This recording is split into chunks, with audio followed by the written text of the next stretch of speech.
news at 5. Senate Bill 9 made it out of a Texas Senate committee yesterday. The bill would make it a state jail felony if someone puts false information on a voter registration form. Republicans believe the measure provides tougher penalties and will act as a deterrent to voter fraud. But the Texas Civil Rights Project calls the legislation the most radical anti-voter bill introduced in recent years. Here to talk about this is Travis County GOP Executive Director Brian Ruddle and Tara Pohlmeyer from Progress, Texas. Thank you both for being here. Thank you. Tara, what is wrong with Senate Bill 9 in your opinion?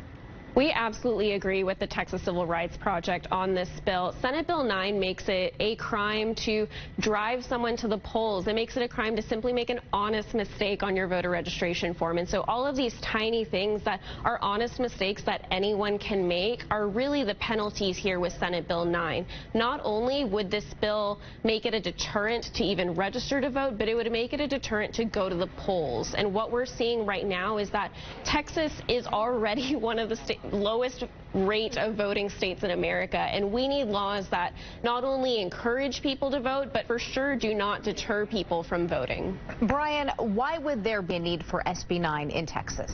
Election integrity is so crucial in order to make sure that both liberals and conservatives feel that their vote really counts. If we do not have election integrity, disputes over who won can really affect the system in a very negative way.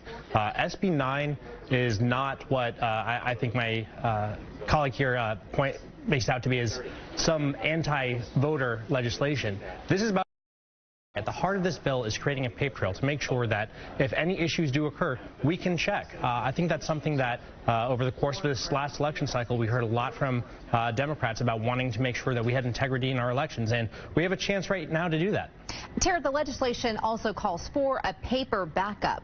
Would Progress Texas support that? I think we would. What we also support, though, are truly election integrity bills, and bills that would, bring us about into the modern age, whether it be online voter registration or something similar like that. When we talk about criminalizing voters of color, voters who have disabilities, older voters, and making it harder for them to vote, this bill is not about election integrity. It's about dissuading people of color, people who are younger, from casting their ballot. And so what we need to do is actually make sure that we are continuing to cast our ballots, make sure that we vote in every single election, and make sure that our voices are heard.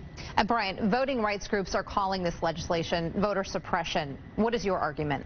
My argument is we saw incredible turnout in Texas this last election cycle, both from Democrats and Republicans. I mean, we saw Congressman O'Rourke nearly take out Ted Cruz. So I don't think that the issue is voter suppression. I think that in many cases, the Democrat Party in Texas really hasn't been able to activate their voters like they had in this most recent election.